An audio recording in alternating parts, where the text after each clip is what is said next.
this legacy continues to thrive across generations. So today we will be talking about a very important topic, which is identifying community problems and solving them. I want to, first of all, I want to present as first to Ayatollah. It's along the line of aiding interactions, and you may have made some of the participants to engage me. Right, so thank you. So I want to begin by talking about who a change maker actually is, right? Because for a lot of us, we hear the word change maker, right? You hear about change, you hear about making, right? But who exactly is a change maker? And so there are various ways by which you can define who a change maker is, depending on who is doing this definition, right? So the definition could be coming from somebody who's actually making change, could be coming from somebody who's an observer, could be coming from somebody who's a beneficiary of the change, it could be coming from various stakeholders. So depending on who is defining what, then the definition of change maker could be a bit diverse. But please let me know if you can still hear me, because on my screen I can't see anything. Right? Yes, we can still hear you. Okay. So probably my screen will come up. All right. So are there slides to share? Ayo? Okay, please go ahead, ma'am. Ayo, are there slides No, to I share? I don't have slides, so I am guessing you would have. Yeah, I have. Okay, I have something. Ayo. I have something I can share. I have something I can share. Yeah. Yeah. So if you'd like for me to help you with that, you can share your slides with me. So I would. Okay. Yeah. Okay. Let me do that. All right. Let me do that. So depending on. Thank you very much, Abdul Basit, for that, because the slides would actually help people to take something back home and actually read through it and digest it, and then there could be further questions thereafter. Please go ahead. Okay, ma'am. So while I'm trying to share the slide, I'll just continue. So depending on who is defining who a change maker is, right? So a change maker could mean different things to different people.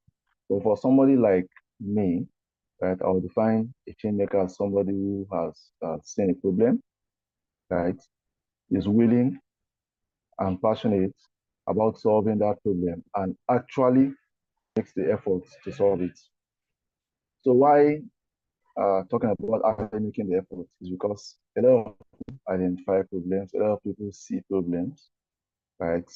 But only a few take the effort to say, okay, this problem should not continue, despite the fact that we continue to see the problem.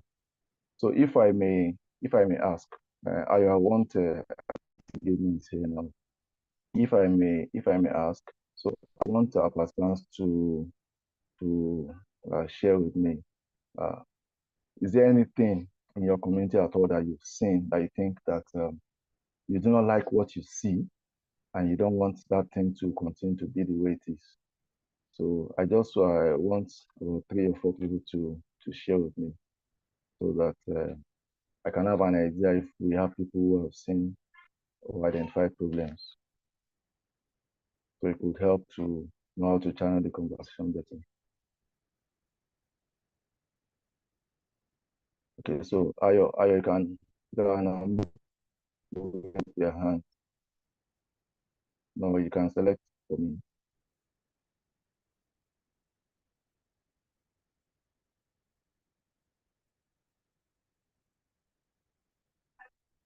So do you have anybody?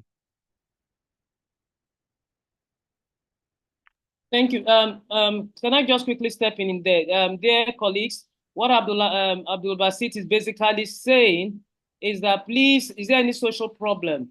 For you, he gave a very apt definition here. A change maker as someone who has identified a problem, is willing and passionate about seeking a solution, and is making efforts to make a difference. So it's not just you seeing a problem that, oh my God, this this gutter in my estate is always overfilling, and you just keep complaining and complaining and complaining. You are not thinking about, okay, what can we do about it? Do we need to throw cement somewhere or blocks or something? And then you actually try to organize people.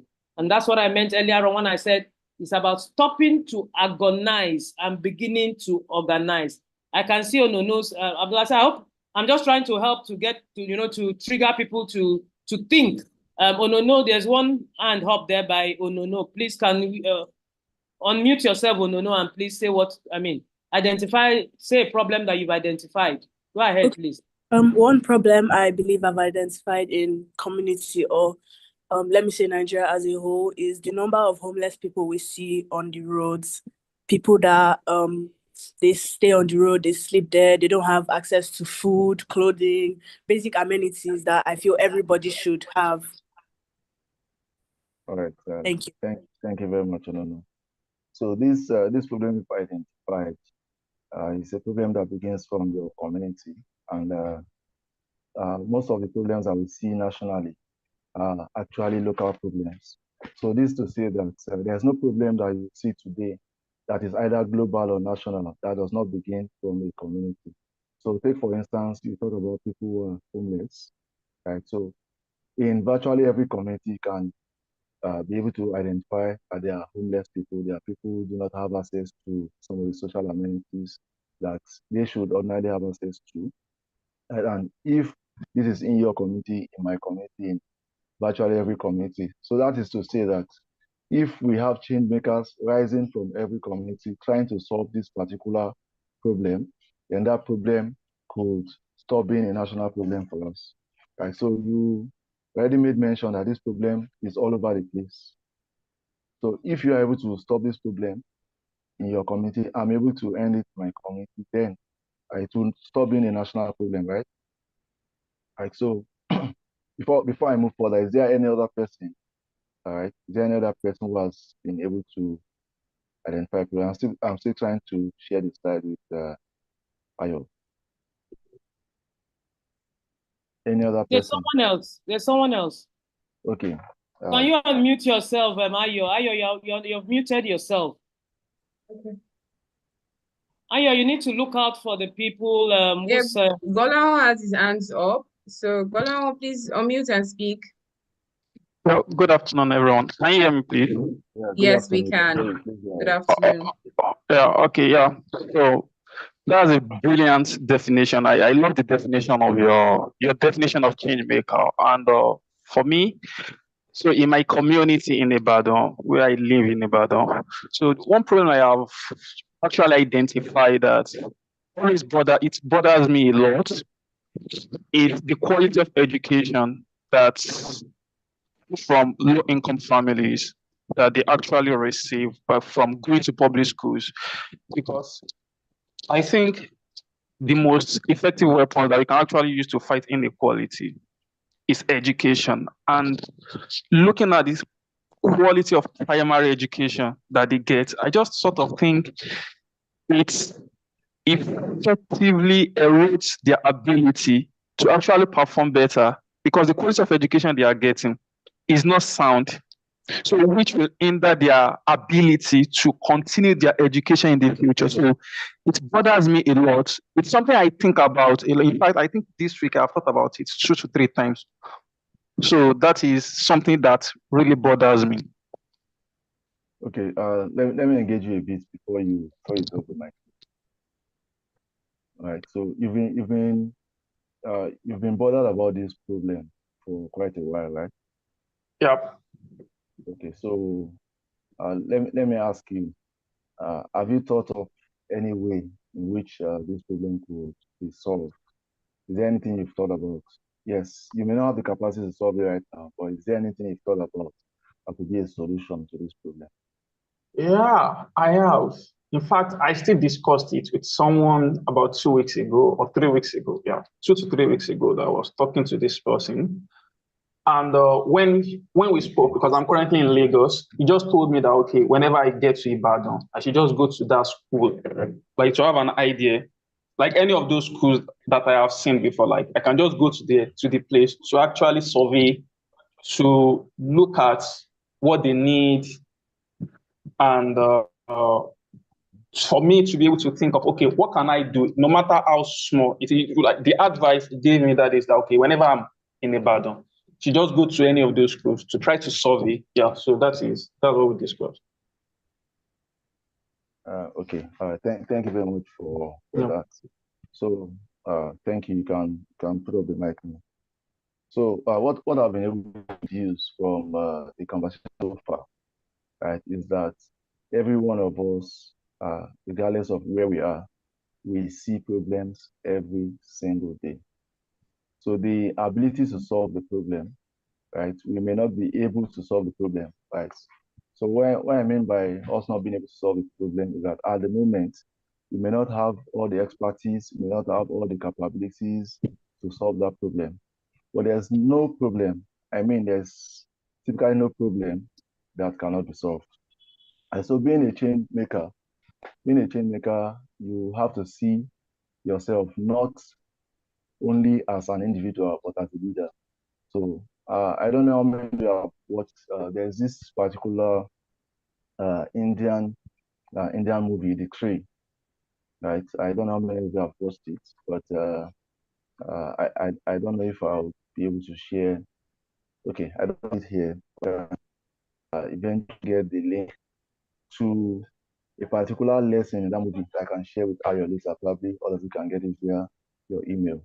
So in this particular movie, The Tree, there was a rainstorm and a tree fell and blocked the road.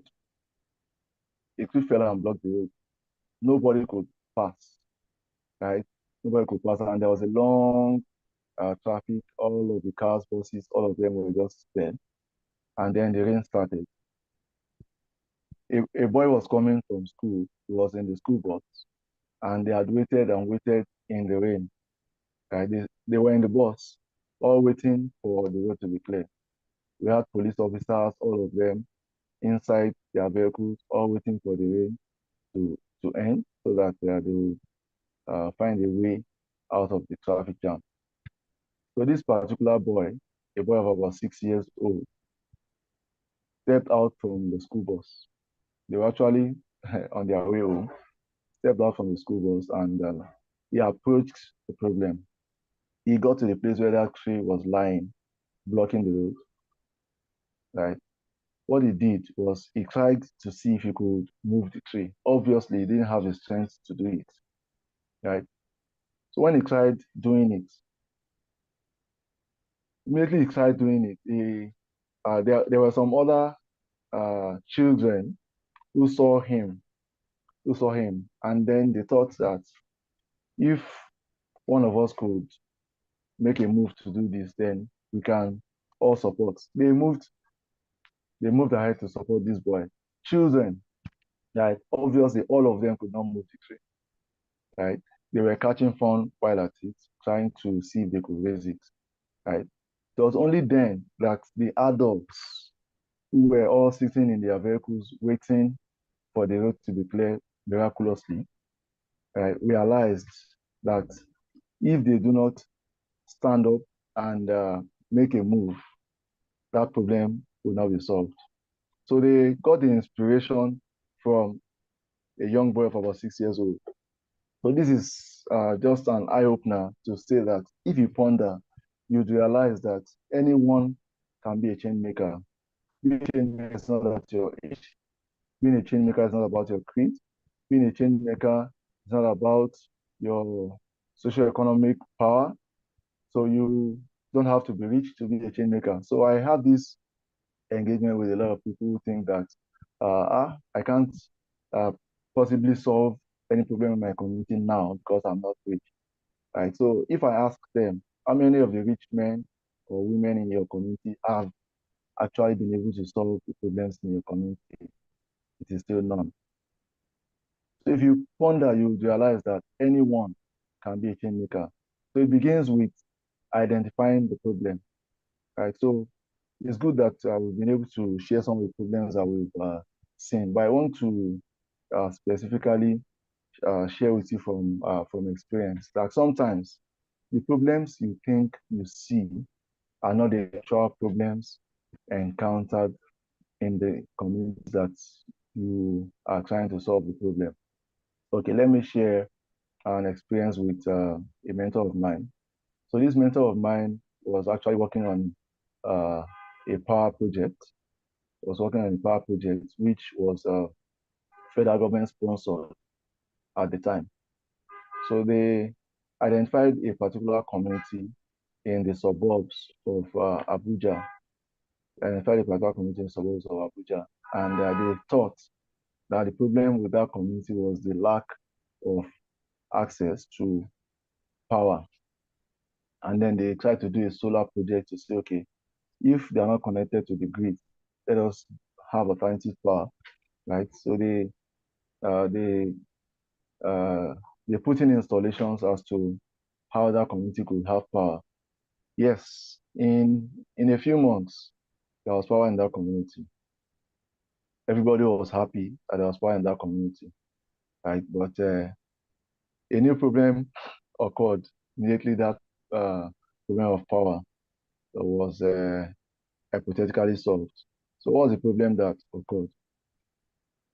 After about 2 weeks that they had power, all of people in that community began to procure a lot of electronic items to people who did not have freezers, fridge, TVs, and all of that, because there was no power, They started bringing in all of those things. And then they had more residents trooping into that community. So in a few months, what happened was that the solar power was overwhelmed, right? The solar power was overwhelmed, and the entire thing collapsed, bringing them back to square zero. So sometimes while we are trying to look at solving problems, if we are not deep thinking, we may eventually discover that we are creating new problems while we are trying to solve the old one. So not to dwell too much on that, let me share with you another experience. This one was with a project in which I'm also involved. So there's this particular community. There's this particular community where in Akwa Ibom, forgotten the particular name of the community, but I was on a project with my colleagues from SI for Dev, Strategy and Innovation for Development.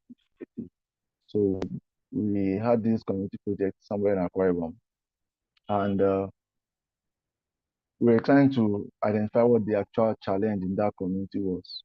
So what we thought was the problem was that there was no access to potable water. Right, so that was what we thought the problem was, because people from that community used to go to the stream to fetch water, right? There were no boreholes, there was no government water or anything. And the distance to the stream was a bit far. So we thought that the problem in that community was particularly the issue of water. And then we went into the community trying to sink boreholes in some particular locations. So while we were trying to sink the boreholes, we discovered along the line that the interest from the supposed beneficiaries was not we didn't really get that enthusiasm that we expected. So that made us to probe further to know if there were more challenging problems, or probably that thing in particular was not seen as a problem to the community. So we tried to engage with the community, and then we realized that what they saw as the most challenging thing in that community, right, was they were looking for a way to process their banga. They're looking for a way to process their banga, that is palm kernel, right? So they had most of them were farmers. They had palm kernel farms, and processing it was a challenge because they had to take all of their palm kernel nuts to another community entirely, right? To another community entirely, just because they wanted to process the palm kernel, right, to produce palm oil. So those who did it locally, who use their legs and all of it, they experience a lot of challenges. Number one, with the entire thing looking all messed up at the end of the day. So it was when we continued to probe further that we discovered that. So this, I'm making mention of this just to let us know that there are ways to identify what the problems actually are. It's not by your own perception. So sometimes you perceive that, okay, this is a problem, but that thing might not actually be a problem. So it was only then that we now we now thought of doing something different from sinking a borehole that we had wanted to do. So eventually we were able to give them a palm kernel processing plant in that community. And I can tell you that everybody in that community, including their traditional rulers, were up and excited about this new project that we brought to the community, and everybody participated. In fact, the building of the plant and all of it, the community members, all of them, they were involved. They were directly involved in building and all of the things that surrounded the project. So before I move as to now sharing with us directly the steps to particularly identifying a problem, let me share another case scenario. Right. So there was also another community which a mentor shared with me. Right. So they also were thinking that the community had a problem with water, because obviously all of people in the community were going to the stream to get water, and the stream was a bit far from their homes.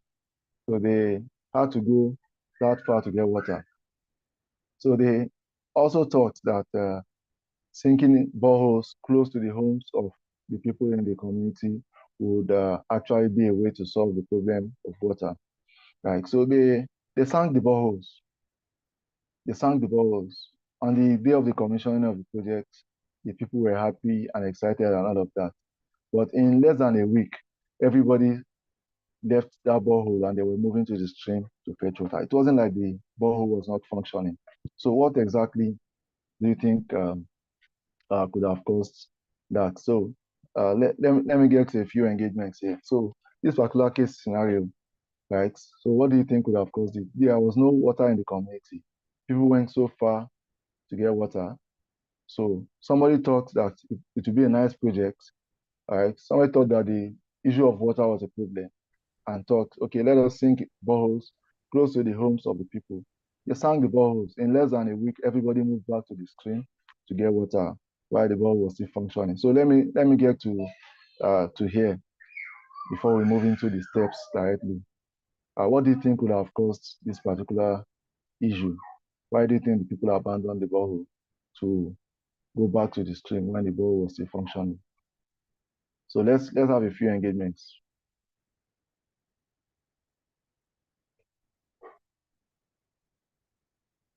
If there's anyone raising up their hands, you can please. Bola has his hands up. Okay, Bola, please share with us. Okay, so from what you said, my own observation is probably maybe they get a sense of belonging from going to the community. Maybe that's where they bond as a community. So erecting the ball effectively destroys that sense of connection that they get from meeting at the stream, and so that's why I think they probably abandoned the ball. Perfect. That was the issue. The issue was that everybody at the stream, that is where they get to see. Sometimes people may not have seen themselves all through the day, and then by the time they get to the stream, they see themselves, they exchange pleasantries and all of that. Then the children, at the time they go to the stream, they call themselves. The children from this particular hut move to the next hut. They call themselves, they move in groups. So we can have a group of like 10 children all going to the stream. On their way to the stream, they get to exchange, they get to play and do all of that. So everything ended immediately the ball came to them. So they were not able to have that sense of community, have that sense of being together as one. All of that ended, and everybody started to feel like they were on their own. Right? So that was a challenge, right? Which the people, which was not put in mind at the time of sinking borehole. So probably trying to do that, they could still have done a borehole, but probably moved it a bit further, right? So let me move straight to probing or identifying problems. So how do we identify problems? Like I said earlier, it's not just by uh, looking at things on the face value to say, okay, this is what I think or this is what I see. So sometimes the things are deeper than what you see. So in identifying problems, we can employ a lot of strategies. So one of the strategies is doing a survey. Like, so you can decide to do a survey. So the survey could be formal or informal. So when I say formal or informal, it could be informal in the sense that you can run interviews within the community. You can run interviews, ask people, right? Ask people what they think the problems are. The things you see, let them know the things you see and ask them if they really think that those things are the way you see it. Ask them basically what they think problems are, right? So if you ask uh, enough people, if you have a large sample size, right, you might be able to look at the problems that are continually identified by the majority of the people.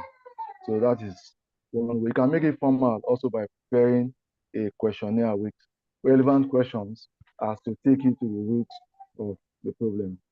Right. So aside that, we can have a focus group discussion. So the focus group discussions involve basically people who are stakeholders in the community.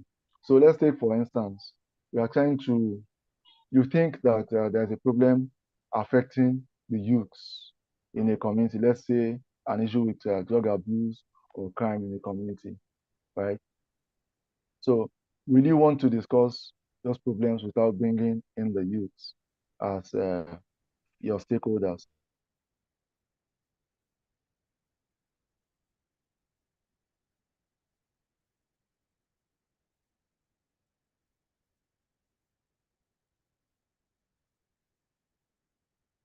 Abdul Basit.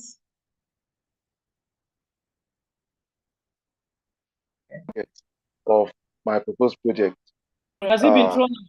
Has it been thrown out? Is back on. All right. Abdul Basit, are you on? Please go Yes, ahead. okay, ma. Okay, ma. Okay, ma.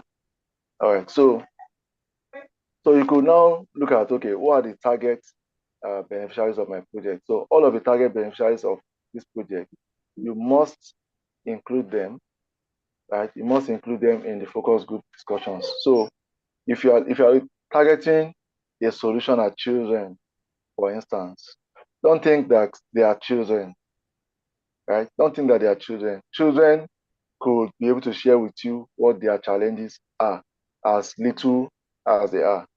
They can share with you, right? So sometimes it's about you looking at what makes you sad, right? But it doesn't end there. So let me just talk a bit about the children that I just mentioned. Somebody was trying to somebody saw a video of where a child was trying to pick books to read. So this child went far and near trying to get books in a place that had a lot of books. Right. So this person in his mind thought that maybe the reason why that child has to go so far to get books in a place where there are a variety of books is probably because the child did not find the actual book that he or she was looking for. So this child thought that, okay, maybe if we bring more books that are of so age categories, this child will be able to find the books that are actually relevant to them, right? But alas, that was not the issue.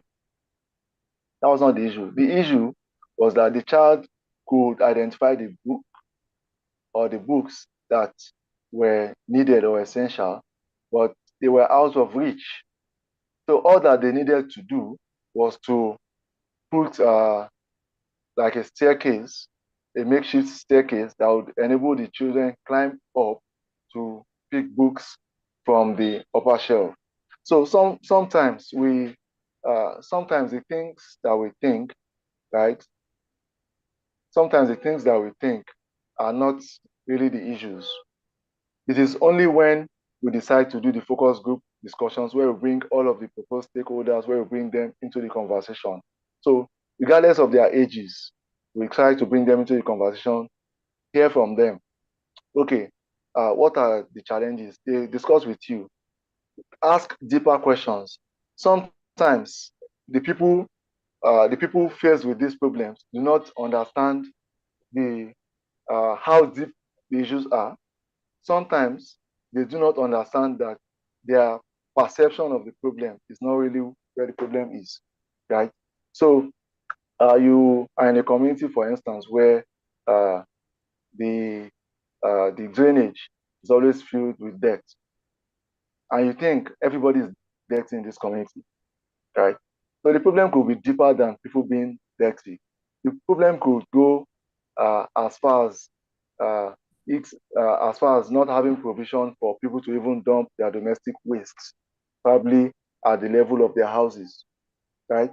So it could be uh, that could be the problem. It may not be a problem of people being dirty. So take for instance, people do not have a place to even put decks, right? Right at their houses. You do not expect them to walk about with their domestic waste. They would always find a place to just dump it, which also is bad, right? So identifying exactly the root of the problem could be a way to actually get to start solving the problem. So attend community events, right? So sometimes uh, attending events in the community would help you to actually get to hear the challenges that people are facing. So market meetings and all of that. When you get there, those are the places where people feel very free amongst themselves to share problems. So when they share these problems, you would listen to them and know how deep the problems are. Sometimes you will discover that those problems are not they are a deviation from what you were perceiving as a problem. Right? So after you've been able to identify all of it, let's start solving the problem. Let's start solving the problem. So solving the problem could require you to build capacity, right? It could require you to build capacity. So building capacity could mean that you will attend some courses to learn more, right, about that problem, right? Building capacity could be about you doing more research about the problem. Building capacity could mean that you read more books about that particular issue.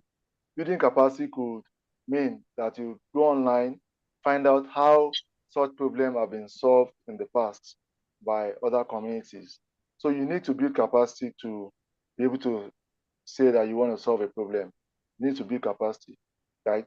So you also need to identify who the key stakeholders are. Please help me move to the next slide. So you also need to identify,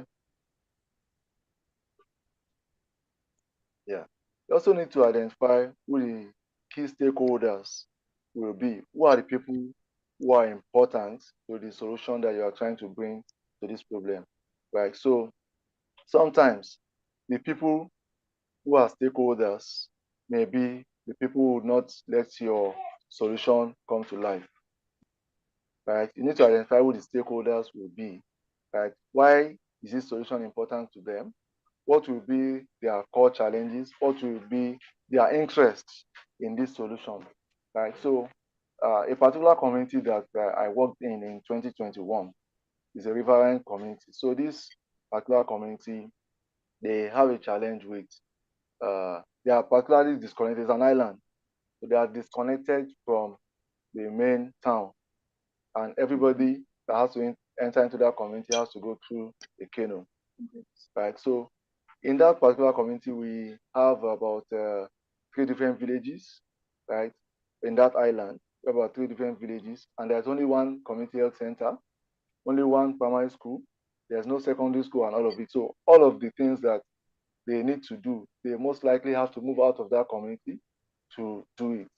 Like, so to attend a secondary school, you need to, every day you need to take a canoe and move out of the community. To visit a hospital, every day you need to use a canoe out of that community. So imagine all of the various kind of emergencies that may occur. Right? So medical emergencies will not give you heads up to say, okay, a medical emergency is going to occur next week, and then you now say, okay, let me start making my way out of the community already. So we're now trying to say, okay, if this community can be connected to the town probably by facilitating the construction of a bridge, then this solution could, this problem could be half solved already. So imagine the people who were opposing that solution. It is people from that community itself. So why do you think some of those people were against the solution? Because they were doing the business of water transport. So they were the ones handling the ferries, the canoes, and all of it that were carrying people from one end of town into that community, and from the community back into town. So those people were stakeholders. We needed to manage their interests. Like, their interest has to be managed, well managed, before a solution can ever be brought to the problem. So if you do not manage such interests, you will discover that every time you try to bring a solution, they will be the ones to ensure that it doesn't work. So if you mobilize people to sites, they will use juju, they will use everything to ensure that those people will not work. If those people bring their equipment to sites, overnight they cut away their cement and all of this, the next morning they're back to ground zero. So all of those interests have to be mind. You need to look at who the stakeholders are. Right? Those stakeholders, how important is this solution to them? Right? Do I need community influencers? Sometimes you need the community influencers to actually get the stakeholders to align with your solution. So the community stakeholders could be the traditional rulers, they could be religious leaders, they could be youth leaders, they could be some key figures in the market and all of it. So if you try to bring them, to convince them to see the reason why this solution would work for them, then they could be influential in getting other people to support the solution that you're trying to bring. Right, so you also need to look at who the key decision makers are. So the key decision makers are like the most important stakeholders in this regard. So there are some people who see your solution. They know that your solution will end the problem, right? But they will still say that they do not want it. It's very possible. So we need to look at what is important to people like that, and how are we going to be able to manage their own interests also. Who needs to give approvals? Those are the key decision makers. So we need to consider who they are and try to bring them on board while we are trying to develop that solution. Right. So also we need to identify also who else is passionate about solving this problem. Like I said earlier, you don't have to go alone. You don't have to go alone. You have to go with people who are also passionate. So it may be one person, maybe two persons. Don't always think that you would have the entire community on your side. While you have a few people who are passionate also about solving the problem, you have a lot of people who would also discourage you to say, this thing that you are trying to bring, somebody had tried to solve this problem 20 years ago and it did not work. So, so you are wasting your time if you are trying to solve that problem today. So we have people like that would always look for ways to discourage you. So if you are able to identify all of the key stakeholders, then you are on your way to solving the problem. So when you identify the key stakeholders, managing their interests, I have mentioned that. So let's move now into solving the problem. I don't think I have that on that slide yet. So I can still update that slide and reshare. You've identified all of the stakeholders. So there's something we call stakeholder segmentation. You segment your stakeholders, right? So in segmenting the stakeholders, you look at, okay, who are those that have high interest. Their interests are very high.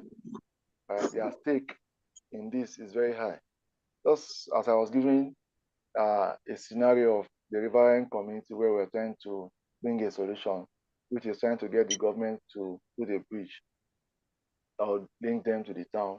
And we have people here and there who were trying to ensure that that thing does not happen.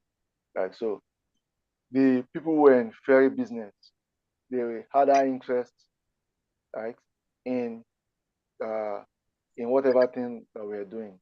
So we needed to look for a way to communicate with them, right, to make them see that, okay, regardless of how this solution comes, you are not left alone. Like, so we try to look at how to convince them to say, okay, even if this bridge comes, right, it's not everybody, this bridge will not link to everywhere in the community. Actually, it will link to one place, and it's not everybody who would be able to move from that place where it connects to down to their actual destination in the village. Right? So many of them will still need to take your ferry. So it doesn't remove you completely out of business. Right? So we also had to share with them that, okay, some of you might eventually have to move into doing car business where you will be moving people from one end of the town into the actual village. So we had to look at how to communicate with such kind of people. So communication is very important to solving any community problem. Communication with all of the stakeholders involved. So the key stakeholders here, in summary, are number one, the people who are going to be the beneficiaries of your project. They must be able to buy into your project. You must involve them into your project, right? So find a way of making that your solution community driven. Make the people themselves drive it. Be a facilitator, make them drive it. So if you bring them to say, okay, this particular solution that we are bringing, don't say we are bringing this particular solution to the problem that we will all be providing. Right? So let them see that, okay, they are part of this solution. The moment they see that they are part of the solution, make them the face of the solution. Don't try to always put your own face as the main person behind the entire thing. Right? So the reason for this is because we have people people are very emotional. People are very emotional, and you need to always try to manage emotions.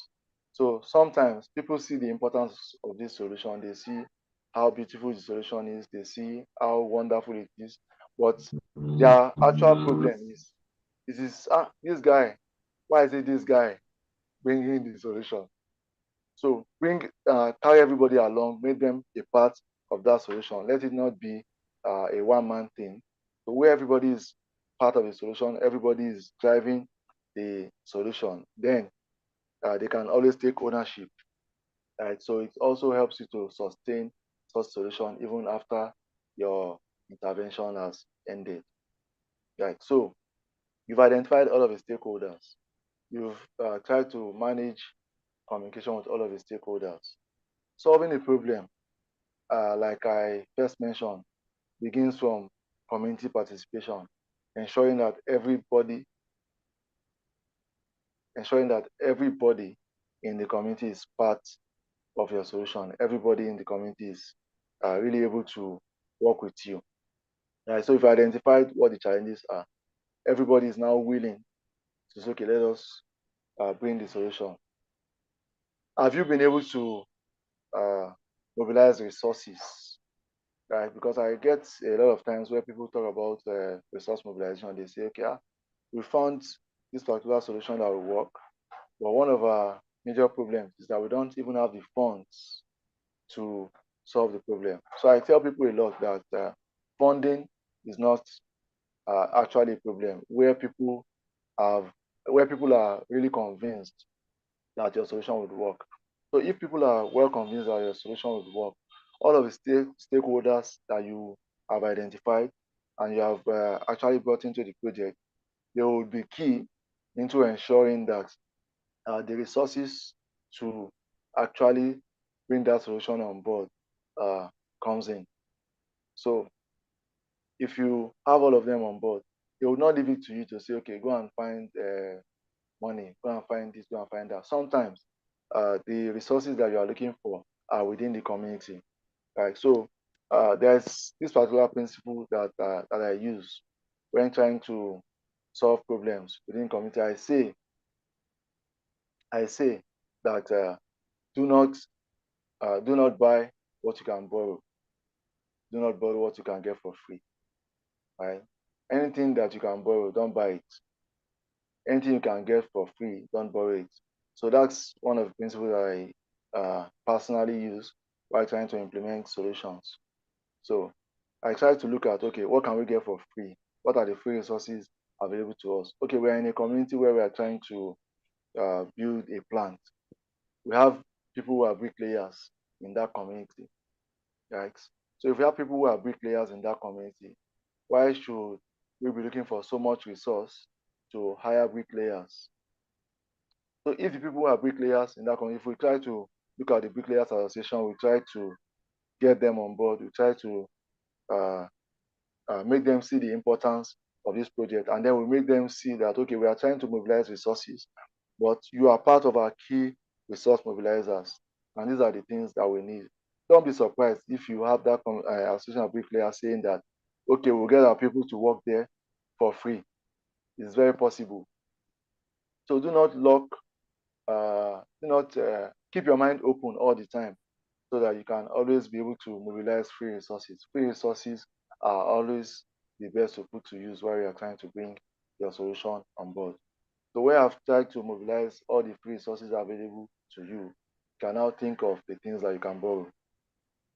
Right? So we've tried to look at all the free resources. Now, how are we able to, what are we able to borrow? So if we find things that we can borrow, well, good. But always remember that whether you are getting something for free, or you are borrowing, or you are buying, sustainability is key. Sustainability is key. How are you able to sustain this thing so that at the end of your intervention, this thing continues to run itself? Okay, I'm trying to read your comments, man. So, okay. I am agreeing with you. I'm agreeing with you. Okay, man. Thank you, man. Okay. So sustainability is key in all of the things that we are doing. How are we able to sustain this solution after the end of this intervention? The truth is that no matter how much resource you're able to mobilize, your intervention will not last forever, right? It will not last forever. So after the end of your intervention, that project or that solution must be able to continue to run or sustain itself. That is when you'll be able to say that you have actually been able to solve that problem. Right? So people must be able to, at the end of the day, now define their lives to say, okay, we have been able to move from point A to point B, right? Where they are able to show you the difference of what their lives were at point A and now what their life is at point B. So if they are not able to show the difference, right, from point A to point B, then you might need to rethink your solution. It may mean that you have not yet solved the problem. Right? So there must be a clear difference from what point A was and what point B after your intervention has been. So you must continue to think along that line. So while you are trying to implement that solution, as beautiful as it is, as much as everybody has been carried along, now think, how are we able to sustain this solution? That is the final thing, actually. How are we able to sustain this solution? If you're able to define a way to sustain the solution, it may mean that probably there's a way you would enable that project to fund itself. Okay, let me use the project I said that I was involved in Akwa Ibom. Right, so when we built that plant for palm kernel processing, our challenge now was, how are we going to sustain this thing? Because we cannot continue to put money into that community every month or every year or quarterly. because we do not have those resources to say, okay, well, let us continue to put money. In fact, at the time we were trying to do our project, we did a lot of crowdfunding, and we have people supporting us from here and there. But we cannot continue to say, okay, every time we want to be putting money in the same community, because there are several other communities that have problems that we may be trying to solve. So what we did was to allow people in the community to select amongst themselves people who would manage that plant. So based on their trust levels, they identify themselves, they know themselves in the community, they know people who can better manage that facility. Then they themselves nominated people to say, okay, we've nominated Mr. This, Mrs. B. I think they nominated 8 people to manage that facility. Right? Out of the 8 people, they assign roles amongst all of the 8 people. And then we now told them that we need to look for a way that this project will continue to fund itself, so that if this plant in future develops a problem, you will not abandon it. You will now, from the resources that you have been able to mobilize, you can now do all your fixing, all the repairs that are needed if this plant has a problem in future. So what we did at that time was to work with them, and they all agreed that they will pay a token to use that plant. So they had to move if you remember at point A, they had to move all of their palm kernel to the neighboring communities, right? So the cost of even moving it from there to the other communities, one, and then they paid through their noses to process the palm kernel. So, but at the point of building that plant for them and them managing themselves, they now thought, okay, let us commit 50% of what we used to pay, right? When we take our palm kernel out there, let's commit 50% into what we'll be paying to using this facility. So everybody agreed, right? So let's take, for instance, they were paying maybe 2,000 naira per kilogram of palm kernel that they took to the other milling plants in the neighboring communities. They now agreed to say, okay, let us pay 1,000 naira when we are doing it in our own facility, the one we have in our community. Everybody agreed, and they were paying, right? And I can tell you that that project has continued to run for 2018. That's how many years now? I think this is the 9th year. Is it? No, the 7th year. Right? That project has continued to run for 7 years now, and there has been no need for anybody in that community to call us again, right? Because we have built a solution, and that solution is sustainable. So sustainability is the watchword when you are trying to build a solution to any problem, right? So you must be able to define how to sustain that intervention, how to sustain that solution, such that people would be able to define point A and point B and state a clear difference, and there will be a low risk of being back to point A in no time. Right. So let me take a little break and see if we have questions so far.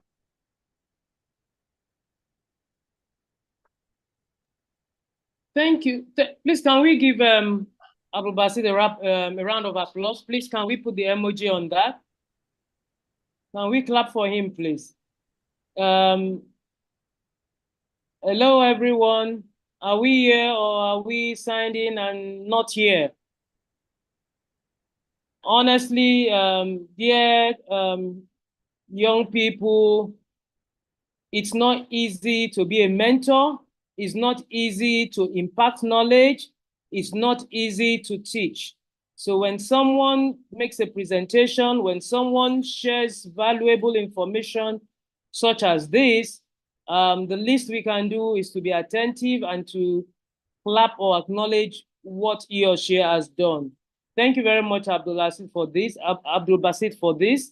I want to please take the let me take the first shot by asking one or two colleagues. I know a couple of people here, and it's sometimes we do things without actually realizing that we are actually doing it. You know, we are actually doing it. And I think that's one of the problems we have here when you're talking about mentoring. If you see young people outside the country or change makers outside the country, they are deliberate and intentional in documenting what they do. Abdulbasit, you understand what I mean? Yes, ma'am. Yes, ma'am. They are deliberate, they are intentional about documenting what they do. And it will look as if, oh, they are doing so much and we are doing nothing here. No, we are doing a whole lot, but we are not actually paying attention to what we are doing and documenting this. And I'm going to call on 2-3 colleagues here to share with us. I'm going to start with Tobe. Tobe, where are you? Tobe, you are here. Yes, share with us, you work with Project Alert. Share with us one problem that we identified involving the community and what we try to do to deal with that problem and also deal with the issue of sustainability, because the point Abdulbasit said here is every project has a timeline. There is the SMART analysis. There must be a time frame.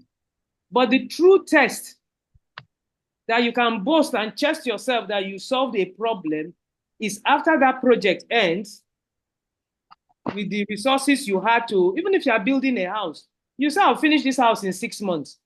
Okay, after you finish the house now, you must have a maintenance plan, a sustainability plan, in case the plumbing problem comes, in case, you know. So if you go and build a house or buy a car and you don't have plans on maintaining or sustaining that car, you are going to go from your grace back to grass. So Tobe, can you quickly share your experience of a problem that you have been involved in trying to deal with and the sustainability plan for it? Quickly, please. Good afternoon, everyone. My name is Adibeli Tobechuku, and I work with Project Alert on violence against women. One of the projects that we have worked on so far is the training of community members to respond to sexual and gender-based violence in their communities, in their local environment. And we had gotten funds previously to train these people and also assist them in implementing. And while the grant ended and the project was over, we had to think of ways in which they can continue this work without us directly being involved. And one of the ways we sustain this thing is by creating a WhatsApp group chat where they can communicate and interact with us without us directly being there. So technology was one of the things that really helped to keep that relationship, because 5 years down the line, we are still in touch with these people and they are still relevant to us today. So technology helped us to sustain the relationship we had with these community members. And we didn't have to pay a dime for it. So thank you very much, Tobe, for that. And if I may quickly put in as a background, this whole project came about because of COVID-19, the year 2020 and the lockdown that happened in March. Organizations, before then, a lot of organizations, including ours, everything was being done physically, physical meetings, physical everything, you know, and all of that. COVID taught us that, oh, we could do things some other ways. And COVID also revealed to us that communities were totally blank on anything and everything in relation to sexual and gender-based violence, such as domestic violence, rape. You know, once it happens, go to Alausa, go to Project Alert, go to Ministry of Justice. That was all. Now there was a lockdown. Nobody could move around. The best you can go is go to the next street. You can't go. There was no bus, the streets were dry. And then rape and domestic violence were happening in communities with no way of them going to Alausa, with no way of them coming to Project Alert, with no way of them going to DSVRT. So how the communities did not know how to deal with it. That was when we realized the problem. And the problem was we need to build, talking about what you said, Abdul Basit, building the capacity of people to respond, to create awareness on this issue. Like I said earlier on, one candle cannot light a room. One candle cannot. But when you have several candles that are lit, oh yes, the room becomes very, very bright. And so that was what gave birth to that project, that we need to engage community members, not doctors or lawyers, Okada riders, mechanics, motor park touts or whatever, spare parts dealers, all of them, we need to engage them, talk to them about this issue. You know, reminding them that it can be anybody, it can be their daughter, it can be their sister. Because that's the thing with issues, problems in the community. You keep saying it does not concern me, Kokomi, it's not my business. The day it will con you, you will know. It may even be too late at that time. You know? So that's what we did to build their capacity to be first responders without having to call Project Alert, without having to call Alausa, link them up to the division, police division in their community. If they are living in Agege, this is the Sokoko police station. If there's a problem, this is the health center nearby. This is this, you know, local resources so that they can help themselves. Like I always tell people, it's not about me giving you fish all the time. Even as a mother, you get tired of feeding your child. It's about teaching your child how to fish. So that when your child is hungry, your child can fish for herself or himself. Therein lies the power of identifying a problem, being sufficiently angry and wanted. Because if you're not angry, you cannot solve a problem. If you're not angry, something must annoy you. We can't be suffering like this now. We can't do this like this. And then you look, and then once a problem I've shared is a problem I've solved, and once you are determined to solve it, you will always make a way somehow. And like you rightly said, Abdul Basir, it's not about having millions of naira somewhere. And this is a discussion now. You remember the discussion we had, that I keep saying, don't put money to everything. You may have the resources inside. You are going to Sokoto, when what you are looking for is in Sokoto. It's right there. And then somebody is telling you, you have to pay me $500,000 for this. You have to pay me, and then you use that one. You use that one to hold on as your excuse for non-performance. A change maker does not do that. A change maker does not do that. A change maker refuses to be held down by problems or challenges. A change maker always looks for solution. And there's always a solution, always. Thank you very much, Abdul Basit, for that. Thank you, Tobe. Another person I'm going to call to talk about what could be in their community, what problem have you been involved in solving? Where is Mercy? Mercy, I need you to unmute yourself and tell me whatever, tell us here, what problem have you been involved in identifying? Could be in your church, it could be whatever, and how were you involved in solving that problem?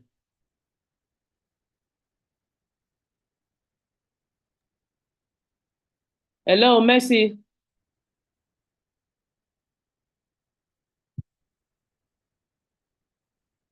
Hello, Mercy.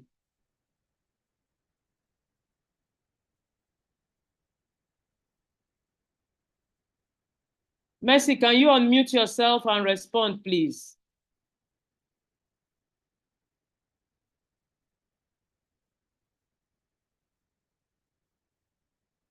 Hello, it seems Mercy signed in and walked away from our computer. You see the danger of all these virtual work and meetings? People will just sign in and take a stroll and remain there and say, okay, I'm dead. They are seeing me. Mercy, where are you?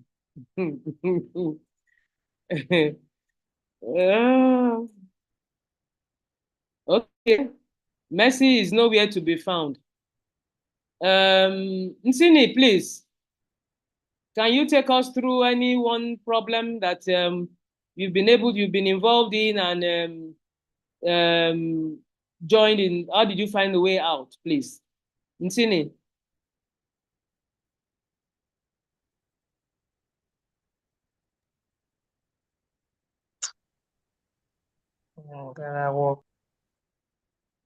Hello, Mercy is not here, Nsini also. Please, is there any other person here who would want to share with us, please?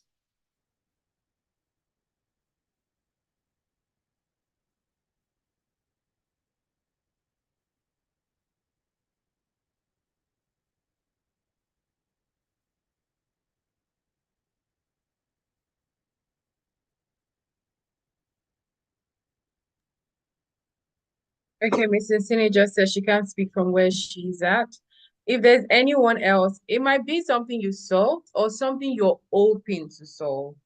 You just never know. This is how you can get helpful tips on steps to take to solve this.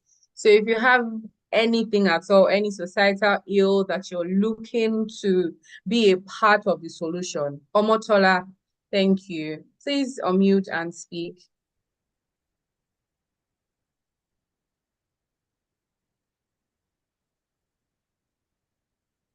Omotola.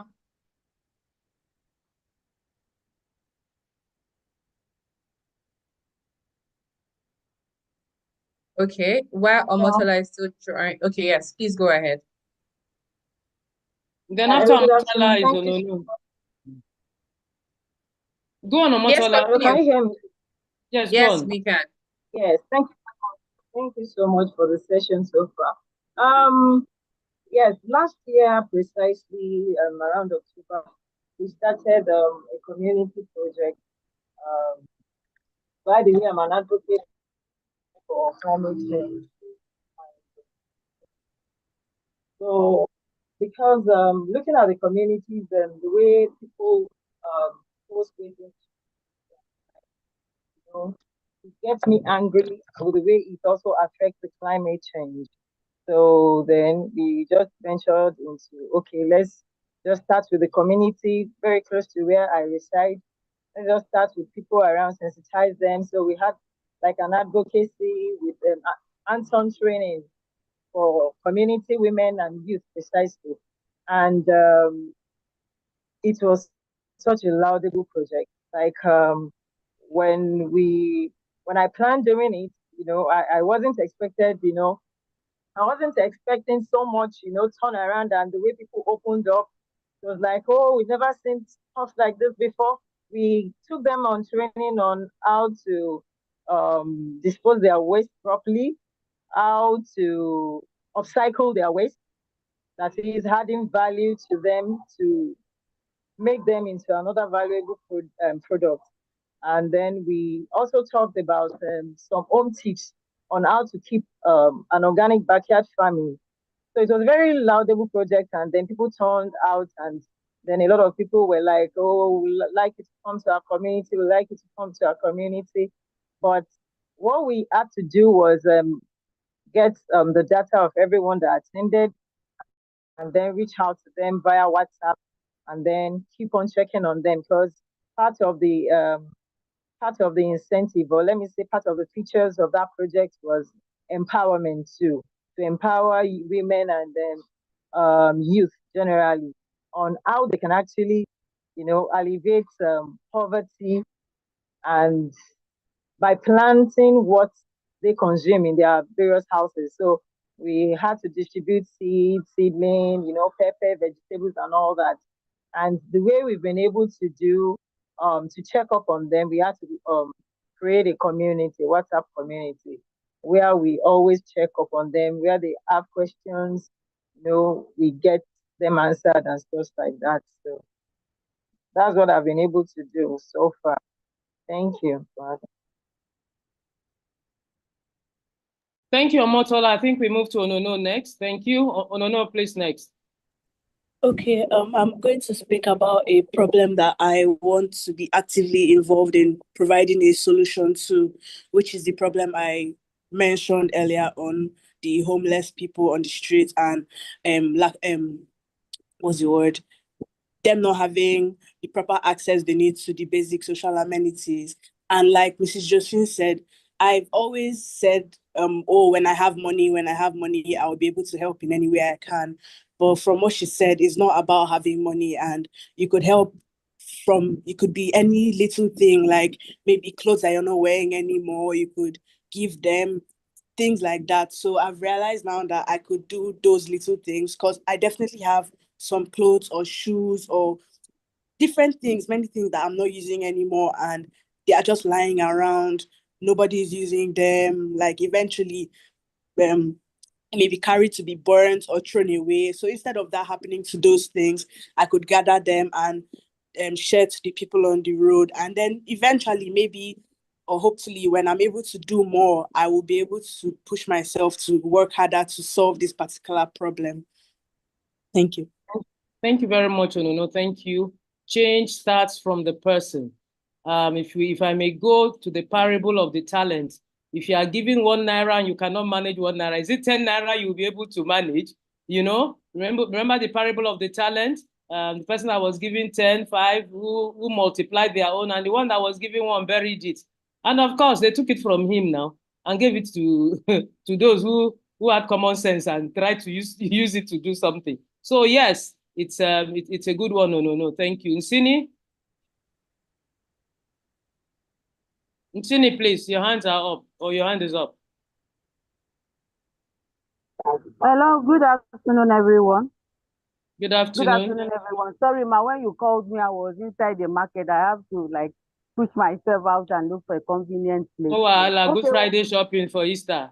Okay, one of the issues that we identified in the course of my work was the case of a child sexual abuse, which we conducted a research some years ago, and we found out that 77% of child sexual abuse are mostly children.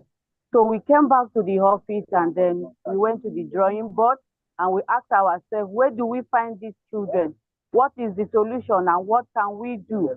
We devised a means of going to school to meet with the children. And when going to schools, we're able to meet with the school management and also meet with the parents during the PTA meeting. And we have taken that project a bit further now with the funding from African Women Development Fund. We are presently in Akwa Ibom and Cross River State in schools.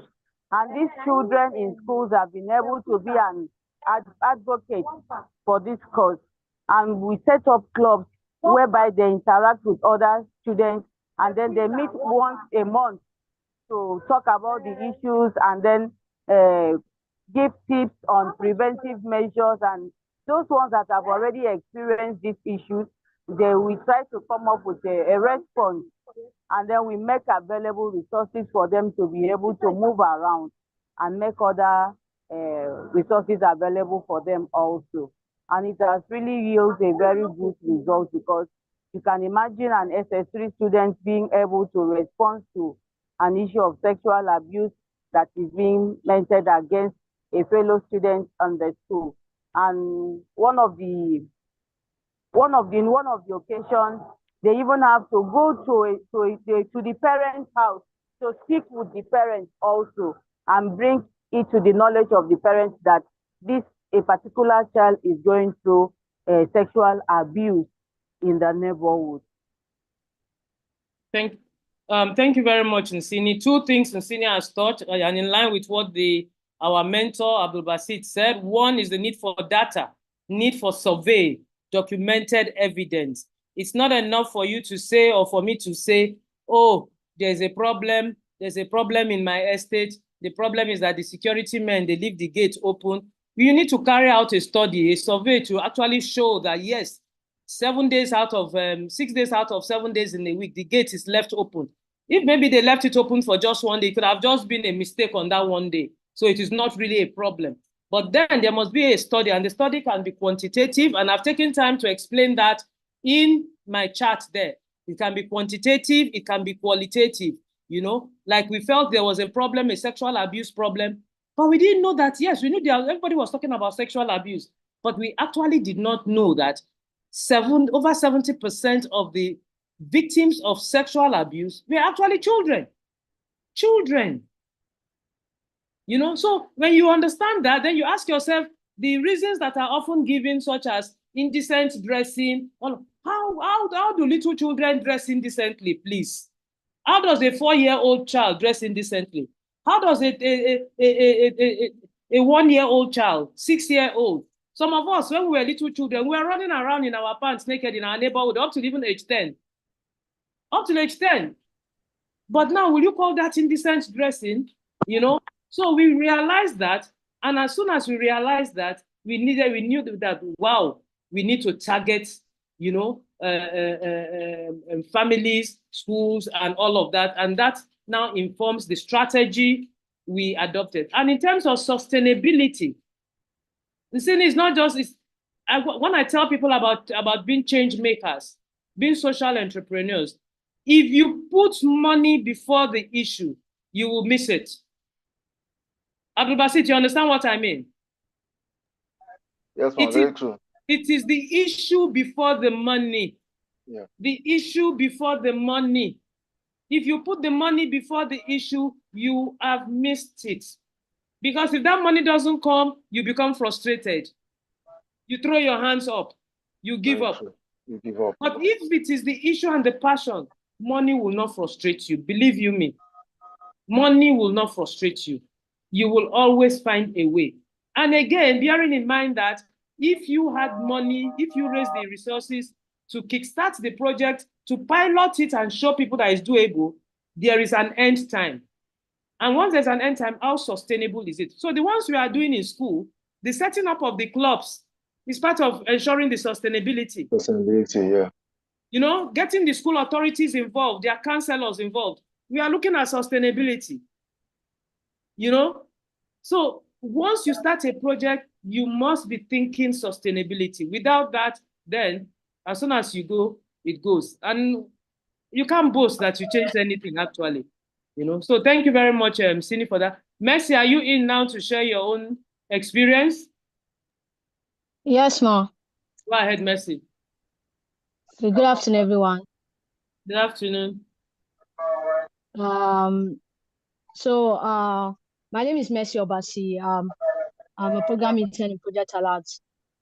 So one of the problems which back in school, which I and my group of people, like my classmates, we try to identify a problem in our school. And the problem was that we identify poor waste disposal, which affects public health and also contribute pollution and climate change. And the solution we brought, and the sustainable solution we brought, was that we make sure that we provide community recycling bin, a big basket for everyone to be able to drop their waste products. And also we organize cleanup, and also organize awareness campaign to ensure that everyone was able to so that is it, ma'am. All right, thank you very much, Mercy, for that, about identifying the problem of waste disposal when you were in school, and how you and your colleagues, friends came together to try to solve that.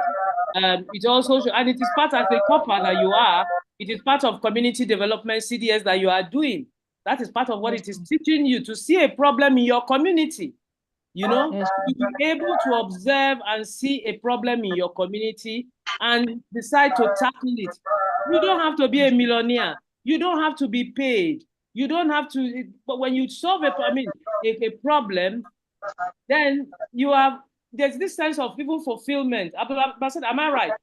Yes, so very well. That it gives you that, oh my God, we did this, I did this, you know, and all of that.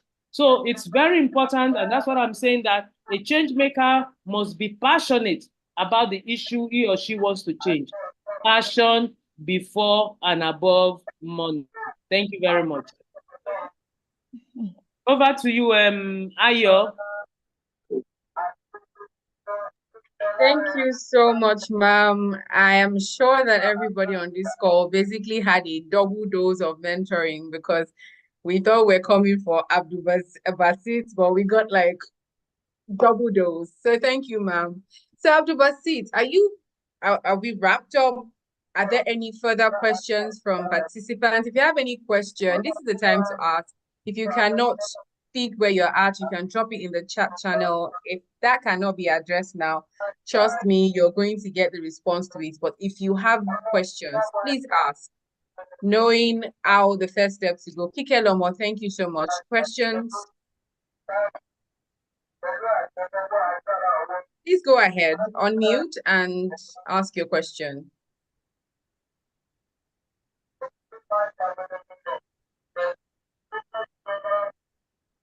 Kike Lomo, please go ahead. We need to wrap up. Yes, I'm here. Yeah, I'm so sorry. I was trying to unmute and it was taking me around. Good afternoon, everyone. And thank you so much for putting this together. I've been listening and I've been thinking of how I will come in because I have one or two issues and question. I don't want to go too much into the major problem, which for me in my community is flooding and security. And this flooding issue has been like a nightmare even since I was young. And I've tried all I could. And it has to do with local government. And that's where my question comes in. Now, when it involves the government, and you've tried all, I'm an architect. And this thing has been staring at me even before I became an architect. It's that way back. And I've tried everything. I've gone to the local government in my general area to see. But the major issue is the gutters. The gutters, as this rainy season has started, it's a nightmare in my street because the area is filled. Local government does not even know what to do about it right now because they came, they paved the area. It wasn't it because nothing was done about the gutters, which I think is a major problem. The gutters does not lead to anywhere. If you are clearing a gutter and water, it must go to somewhere that it will make it to flow. We've cleared the gutters severally. It will fill back, but I went with an artisan to see what the problem is, and we saw where the gutters ended, nowhere. And I'm talking about Victoria Island. Okay. Nowhere. So it's somehow a community issue. We that were living in that area, what do? We've tried all we could. I personally went to local government. Unfortunately, when they were doing the paving, I wasn't around. I wasn't around for a very long time. By the time I came around, they just did it and left it. They didn't even do anything about the gutters. It was obviously the problem. There was a canal somewhere around which the water was meant to flow into. Islands, houses have been built on the canal. So how do we solve that kind of a problem? Okay. It's been a serious nightmare. Thank you. Okay. All right. Thank you very much. Please, let me respond to this question because I engage with government a lot too. Right. And let me first of all say that I empathize with you on this problem because flooding can be a very serious problem anywhere, right? Because it puts your life at risk, right? And then can also damage your infrastructure, your houses, and all of it. So, but the issue that I see from all that you've explained seems to be beyond the local government, right? So, sometimes the scale of the problem can mean that you may have to look for a higher authority to come into that problem.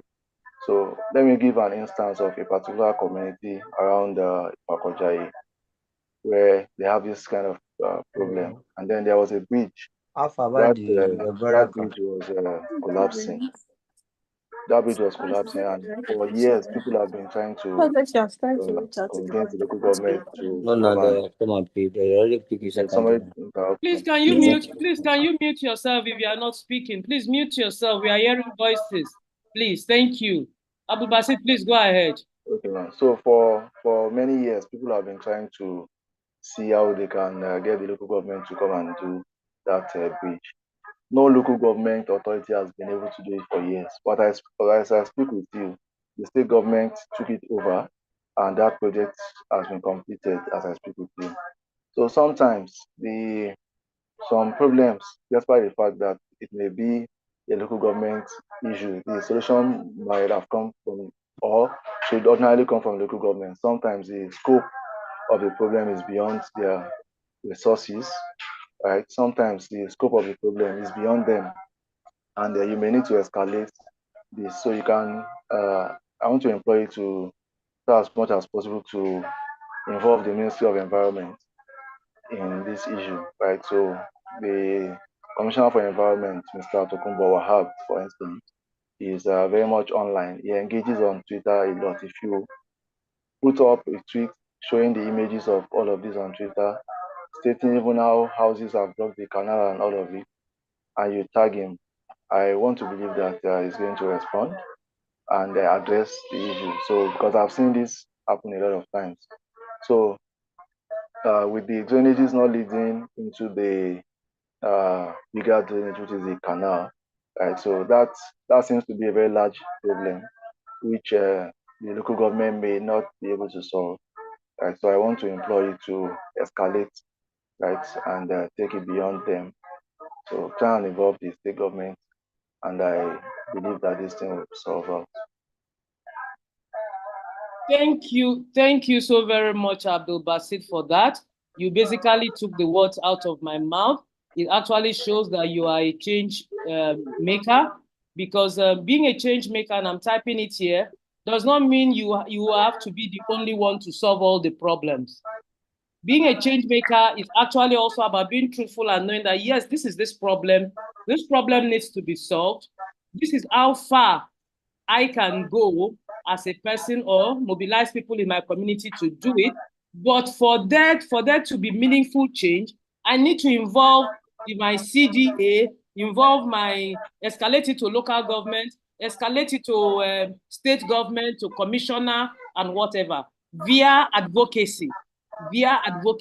So you pay advocacy visits to them, you let them know, like you said, Commissioner for Environment, sir, we are from Mifako community. This is our problem when rain falls, and this is that. Our houses are becoming submerged, and all of that. You are a change maker. You are a leader. You've seen the problem. You are escalating it. You are following up. You are advocating for change, and then that change comes. So it doesn't have to be you personally. You also need to realize or accept and acknowledge the fact that this is how far I can go on this. After this, I need to move on to this level. So well done, Kikelomo.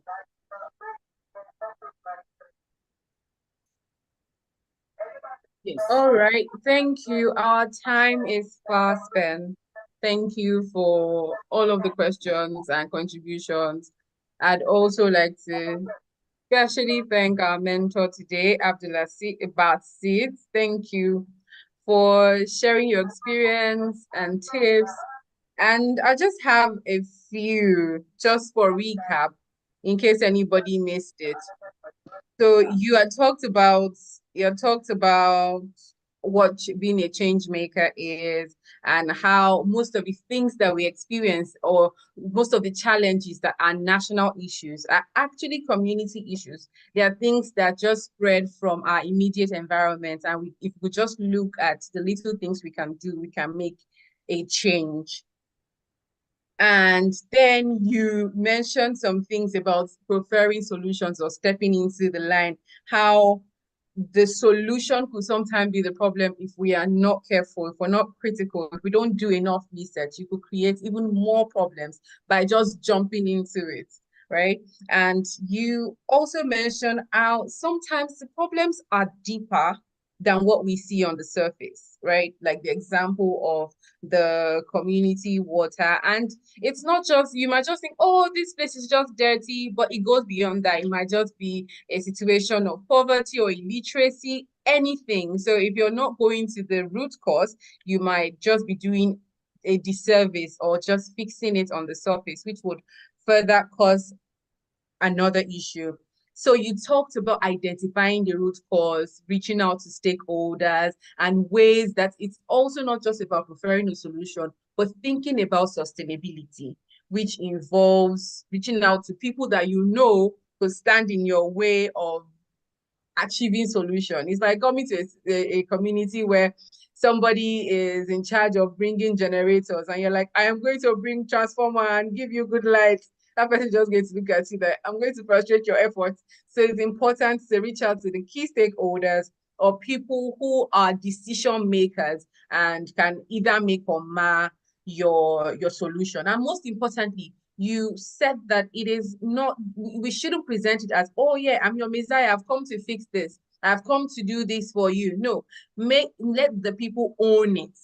Let them consider themselves as part of the solution. When you think that they're doing this for themselves, when everybody is involved, it becomes exciting. It becomes, oh, we are fixing our community, not, oh, somebody has come to give us, to save us. Who is this person? Where are they coming from? So I think the really key points to note as we go along. So whatever it is that you have in mind, oh no, I like with a great idea you have, but whatever it is, just think of all these key things that are required to start off, and you know that you might not be doing the world, like doing a lot by canceling it, eradicating it for life, but you are taking a step in the right direction and someone else can just pick it up with you along the way. So thank you so much.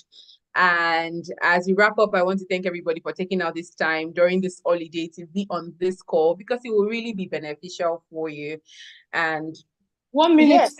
1 minute, Ayo, please, before you Okay. wrap up, and people will need Olayemi is here, our communications officer, to put on. Everyone should put on their video. We need to take a group picture. You know, we want to see faces. I know we didn't use video because we are trying to manage our data with all these tech companies killing one with all sorts of data that you won't even say good morning, your data is gone. Anyway, so please, can we just put on our videos just for a minute or two, just to enable Olayemi take some pictures. Thank you very much. Senior has come out from the market. That's nice. You don't look like somebody who is in the market, actually. Well done. Okay, so Tobe, Blessing, Omotola, please, we'll appreciate your Mercy has put on Kike. All right. Oh, no, okay, Nene. All right, so Olayemi, please go ahead and do your paparazzi.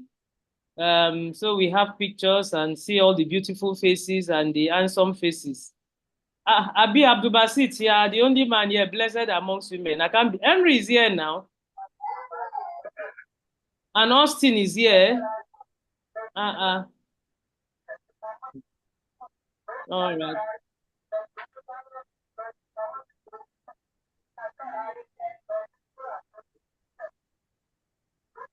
Olayemi, are you done? I'm not hearing you. You're not. You're unmute yourself. Thank you, everyone. Are you done now? Kike is on now. Kike is on now. Snap one. Kike was not on before. Oh no. What about you? I'm here. All right. Okay. So do a quick one now, Olayemi, please. Thank you. Thank you. Oh, Austin has supported his fellow man now. Bless you, Austin. Okay, thank you. Thank you very much. Ayo, over to you now. All right. Okay. So thank you again, everyone. Just a quick reminder that this mentoring session holds monthly. And for next month, we have another fantastic mentor, someone who would also bring wealth of experience and share their knowledge with us. And for next month, we'll be speaking about breaking into media, how to build a thriving journalism career. So if this is something that interests you, or you know somebody that would really benefit from this, they shouldn't miss it. You're going to get notifications in your mail. So please make it a date with us next month. The details will be shared with you via mail. Thank you again so much, everyone. Do And enjoy. Yes, another ma'am. one. At some point, we are going to have a mentors gathering. Oh. Remember, we are going Yes. to have a gathering of mentors few months from now. So I want to put faces. I know Abdul Basit, I've met you before, but I want to meet all the mentors, ISEF mentors again, and let's sit together and brainstorm. Thank you. Ayo, I won't interject again. Sorry. All right, Ma. Okay, so thank you very much, Austin. Thank you, Mercy. Thank you, Kikelomo, Olayemi, Thank you. Nene, Tobe, Mrs. Sini, Onono, Eri, Blessing, and thank you so much, ma'am, for making time out on Good Friday to be here to support young people. So this is streamed online. If you would love to get a recap, I would also share the YouTube link via mail with everyone on the call, so you can share with your friends or somebody that is passionate about social impact and would love to change something in their community. Thank you and have a lovely Easter. Thank you, everyone. Thank you. Thank you. Thank you. Thank you and bye. Bye. Bye.